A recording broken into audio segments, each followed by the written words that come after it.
Just moments after stepping into the aisle, the black bride was slapped across the face by the groom, a tech billionaire, in front of hundreds of stunned guests. The entire room fell silent. But no one expected what came next. She stood up, grabbed the microphone, and exposed a devastating secret. The man she was about to marry had staged the entire wedding to cover up a multi-million-dollar scam. Within 24 hours, the video had gone viral across the globe. But that was only the beginning. Stay with us, because this isn't just a story of betrayal. It's a journey of power, justice, and a final act so unexpected, it changed everything. Naomi stood in front of the mirror. Her wedding dress was beautiful, white, soft, and full of little shiny beads. Her hair was done. Her makeup was light, just enough to glow. She looked like a bride, but inside, she didn't feel happy. Her heart felt heavy, like something was sitting on her chest. She tried to smile, but it didn't reach her eyes. Renee, her best friend, walked over and smiled wide. Naomi, you look so beautiful. Like a real queen. Naomi smiled a little. Thank you. Renee looked at her closely. Are you okay? Naomi took a breath. I think so. Just nervous. But that wasn't the whole truth. She didn't feel ready. She hadn't known Julian for very long. They met a few months ago. He was smart, kind, and always said the right things. When he asked her to marry him, she wasn't sure. But her mother kept saying, good men don't wait forever, and you need to settle down. You are not getting any younger. So she said yes. Now here she was, wearing the dress, getting ready to walk down the aisle. But her heart didn't feel sure. Renee handed her a glass of water. You're just scared. That's normal.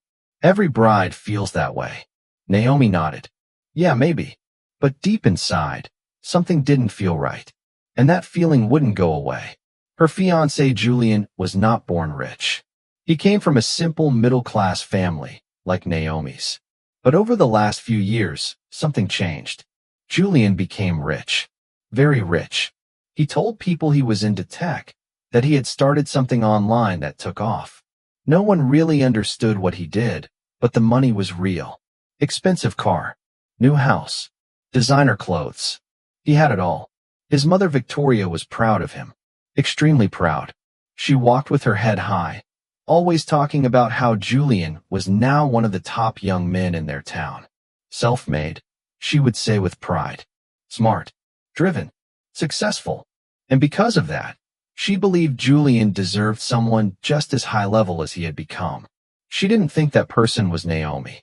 From the very beginning, Victoria gave Naomi cold smiles and backhanded compliments. She never said anything loud or rude in front of people, but her words still cut deep. She seems nice, Victoria once said with a forced smile. But I just hope she can grow into this lifestyle. Julian's world is different now. It didn't stop there. Naomi remembered it clearly. She wore a bright dress full of color. Her family danced, sang, and brought gifts. They were proud and happy. They came with love, joy, music, and culture. They danced, laughed, and honored their roots. Naomi's father gave a heartfelt speech. Her mother smiled with pride. But Julian's family sat stiff and quiet. They whispered among themselves. Victoria looked unimpressed the whole time. Later, Naomi heard her speaking to two women from her side. She's sweet, Victoria said. But it's clear she comes from a different kind of home. Their ways are not like ours. That is what you get when you marry someone from a different tribe. One of the women nodded. Yes, loud. But this isn't how we do things. It's a bit too unrefined. I'm not sure she fits. She'll have to learn, Victoria added. Julian needs someone who matches his level now, not someone he has to carry. He could have had any girl from our tribe.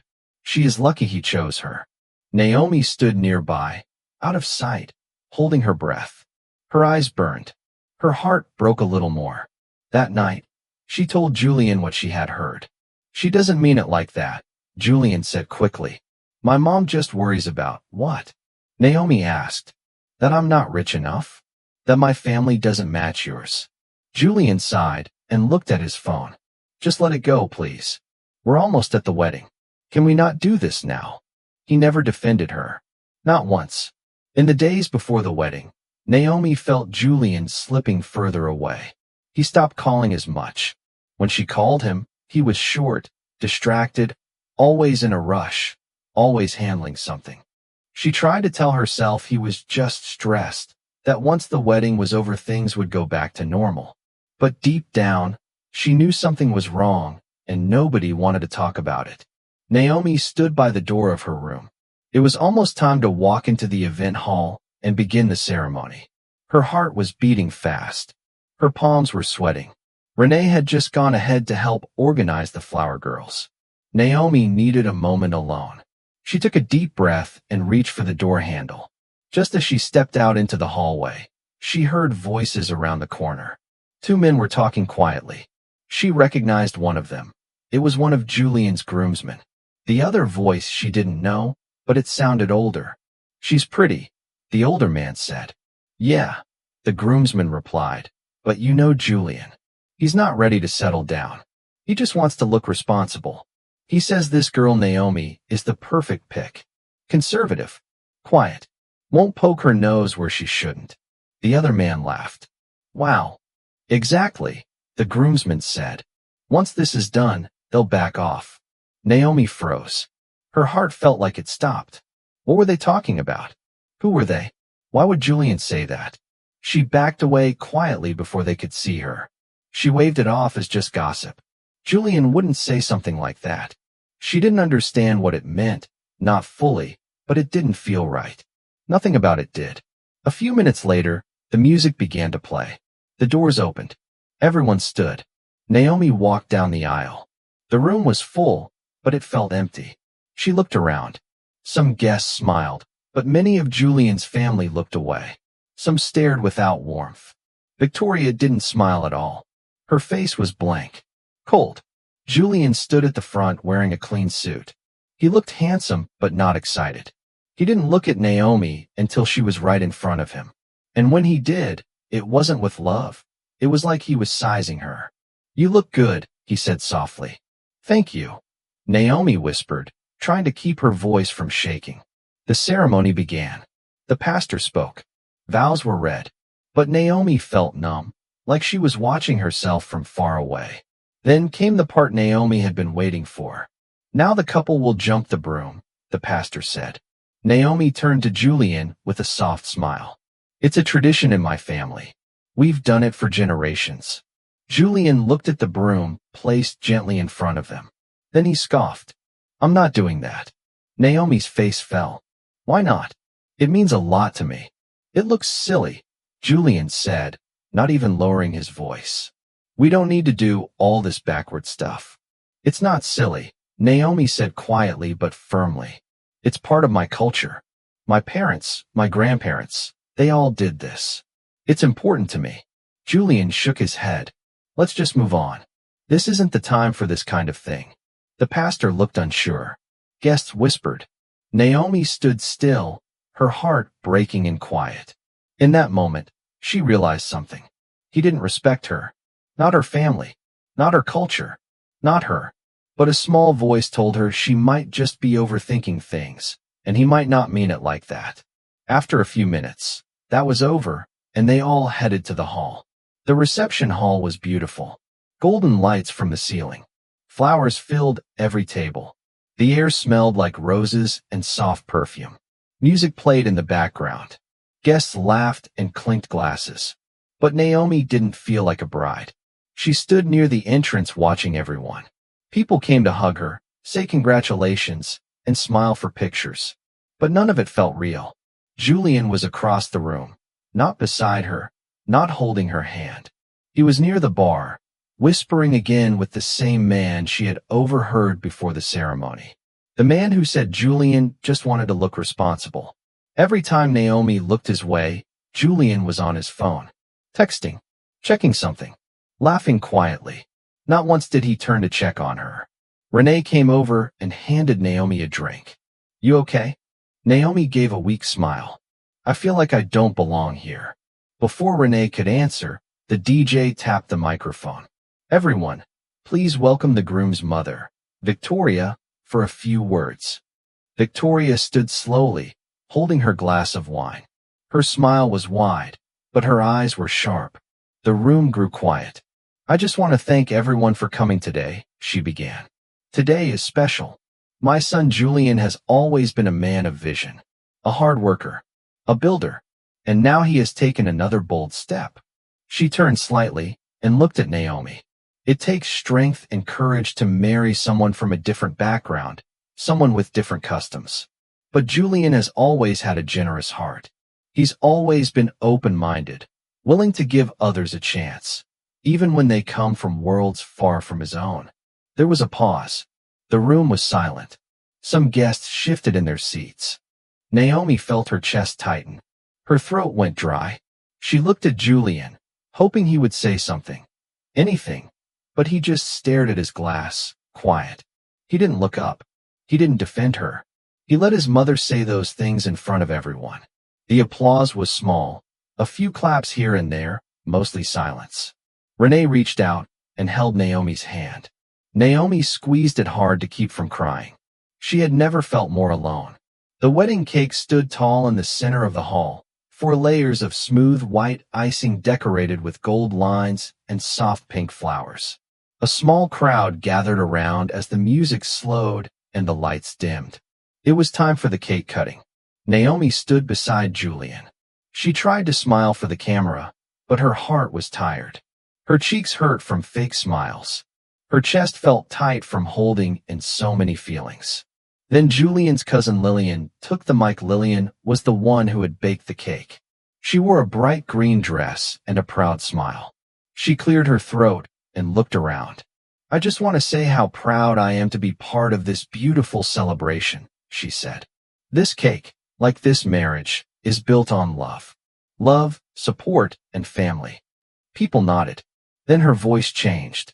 "Some families give gifts, some help with planning, and some just show up to enjoy. But hey," she smiled, "we all play our part, right?"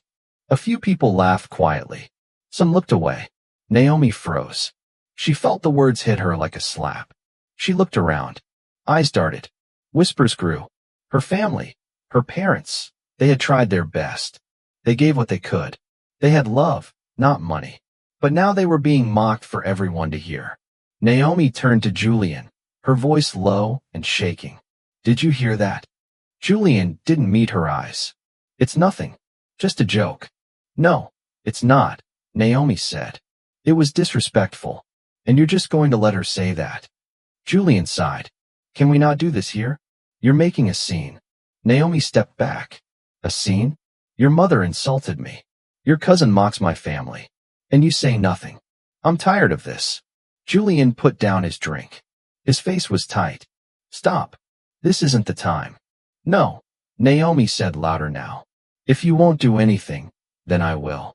I will not keep letting your family humiliate me." Before she could finish, Julian's hand flew up. He slapped her. "Enough," Julian shouted. The sound echoed through the room. The music stopped. People gasped. The hall fell into silence. Naomi stood still, her hand on her cheek. It burned, not just from the slap, but from the shame. Tears filled her eyes, but she did not let them fall. She looked at Julian. His face was pale, shocked by what he had done. She looked at the guests. Every eye was on her. She took a step back, then turned to the crowd. Her voice was steady. "This wedding is over." Her cheek burning, her heart pounding. The silence in the hall was thick. Everyone stared. Some mouths hung open. Some eyes were wide in shock. Some guests already had their phones out. Julian just stood there. He didn't move. He didn't reach for her. He didn't even say "I'm sorry." And that told Naomi everything she needed to know. She turned and walked over to the DJ's stand. The man looked unsure, but Naomi held out her hand. "Give me the mic," she said, her voice calm. He handed it to her. She turned to face the crowd. People who had smiled at her, clapped for her, and now sat frozen in place. She took a breath and began. "I should have walked away sooner," she said, her voice clear and strong. "I should have listened to the feeling in my chest, the voice in my heart. But I didn't. I ignored every sign, every insult, Every cold look. Her voice didn't shake. Not once. I thought love meant staying. That being a good woman meant keeping quiet. I was wrong. She looked at Julian. He still didn't speak. He didn't move. I want every woman watching me now to hear this. You are not here to be silent. You are not here to be stepped on. You are not here to please someone who doesn't value you. Walk away before it's too late. She took off her wedding ring, held it in her hand for a second, then placed it on the table beside her. I choose me. I choose peace. I choose freedom. The hall stayed silent. Then she handed the mic back and walked out. Her head was high. Her back was straight. She didn't cry. Not yet. Outside the doors, the air was cool.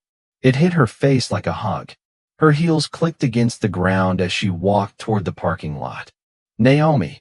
Renee called, running after her. Naomi stopped. Renee wrapped her arms around her tightly. You're so strong. I'm so proud of you. Then Naomi's mother appeared, her eyes filled with tears. My daughter, she said softly, holding her close. You did the right thing. Let's go home. Naomi nodded. She was still shaking inside, but she knew she was safe now. Safe from them. Safe from him. And finally free. Later that night, Naomi sat curled up on Renee's couch, wrapped in a soft blanket. Her wedding dress was gone, replaced by one of Renee's old t-shirts and a pair of loose trousers. Her hair was messy, her face bare, but for the first time in hours, she felt safe. Renee brought her a warm cup of tea and sat beside her. You don't have to talk. Just rest. Naomi nodded. Her body was tired. Her heart even more so. Then her phone buzzed, and buzzed again and again. She ignored it. She didn't want to hear from anyone. Not now. But Renee's phone started to ring too. Then another buzz. Then a message popped up on the screen. Renee picked it up. Her eyes went wide. Oh my God. Naomi turned to her. What is it? It's everywhere, Renee whispered. She turned the screen toward Naomi. There it was. A video. The slap. The silence. Naomi taking the mic. Her speech. The moment she walked away. Posted on every major platform. Shared by blogs, influencers, news outlets. Millions of views. People were outraged. Comments poured in. This is heartbreaking. She deserves so much better. He hit her in public. Imagine what he's like in private. That speech. That strength. I'm crying. Expose this man. Naomi sat back, shocked. Her private pain was now the world's story. Across town, Julian's name was trending, but not in the way he had always dreamed. The man who once bragged about his clean image was now being called a coward, an abuser, a fraud. TV reporters picked up the story. Bloggers posted timelines of events. Hashtags spread like wildfire. Hashtag justice for Naomi. Hashtag walk away with dignity. People started digging into Julian's past, asking questions. Who was this man really? What else was he hiding? Naomi didn't know whether to cry or scream. She just sat there, holding the warm mug in her hand, eyes staring at the screen. Are you okay? Renee asked gently. Naomi looked up. I don't know, she said honestly. But maybe, just maybe, this was never meant to stay hidden. A few days had passed since the wedding that never truly was. Naomi stayed at Renee's place. She needed time to breathe, to sleep, to think. Some days she didn't even speak. Other days she wrote in her journal, trying to make sense of everything. The internet hadn't let go of the story. New clips, reactions, and articles kept coming. Naomi tried to ignore most of it. But one morning, Renee rushed into the living room, phone in hand. Naomi, she said, out of breath, you need to see this. Naomi sat up slowly. What is it? Renee handed her the phone. Breaking news. Julian Cross arrested in connection with major online scamming. Naomi stared at the headline. Her fingers trembled. She scrolled down. Julian had been arrested at his home by financial crimes investigators. The report said he had been running a large-scale internet scam, tricking people through fake websites, investment traps, and identity theft. Dozens of victims. Millions of dollars. His so-called tech company? A front. It was just a cover for laundering stolen money. Fake offices, paid actors, made-up clients. All of it part of an image. A lie. And the wedding? That too was part of the plan. One line in the article hit Naomi hardest. Sources close to the case say Julian attempted to present himself as a stable married man to weaken suspicion and avoid charges. Naomi dropped the phone. Suddenly, it all made sense. The quiet phone calls. The constant presence of that older man, his business partner. The whispers she overheard at the wedding. He just wants to look responsible. Once this is done, they'll back off. He didn't love her. He used her. Not just for image, but as a shield. A woman to stand beside him. Quiet. Loyal. Non-threatening. And when she dared to speak, he hid her. Renee sat beside her, gently taking her hand. You see now, she whispered. This wasn't your fault. You didn't miss something. You were played by someone dangerous. Later that day, a photo surfaced. Victoria, Julian's proud mother, standing outside their home as police led him away. Her eyes were red, her mouth tight. For once, she had nothing to say. The woman who once looked down on Naomi was now being asked questions by reporters, hiding her face behind a scarf. She had told everyone Naomi wasn't worthy. But now, the world could see, the shame belonged to her son. A week later, Naomi stood in her family's compound. The sky was soft with evening light, and chairs were set in a half circle.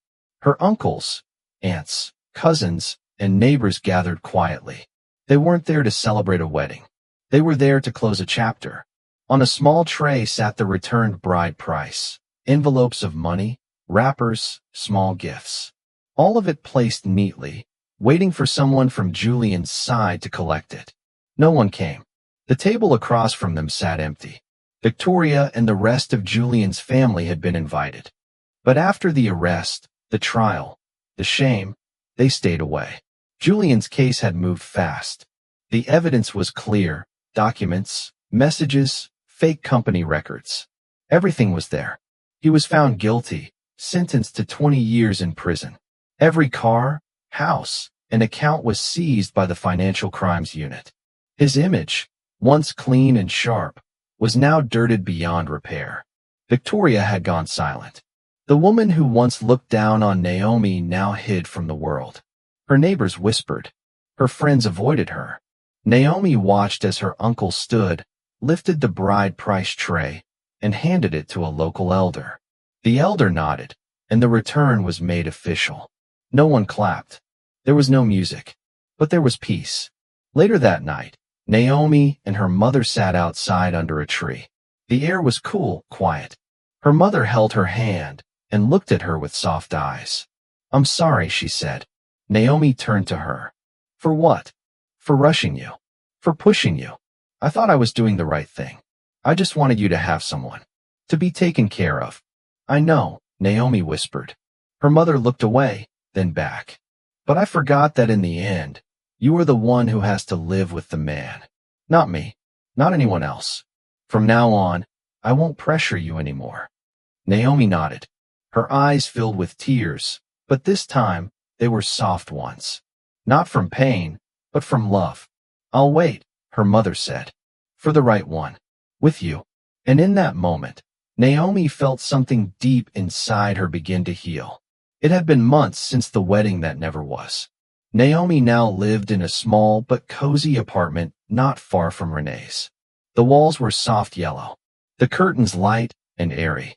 Her days were quiet, peaceful, healing. She was still shaken by everything that had happened.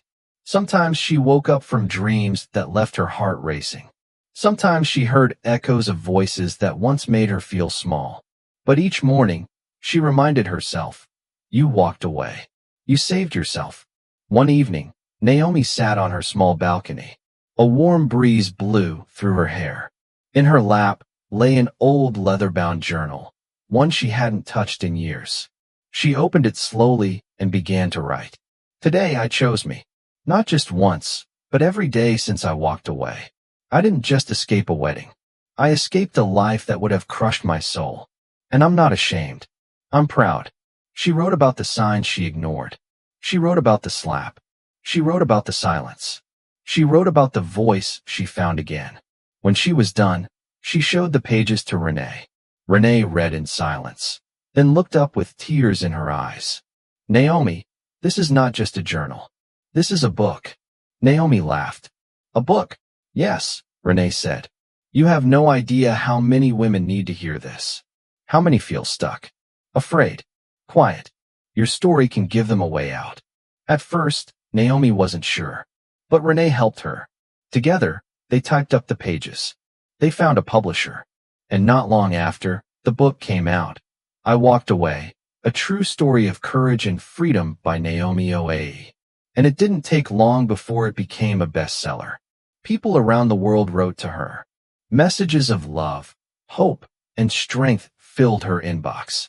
Some said her story saved their lives. Many people in abusive marriages began to speak up.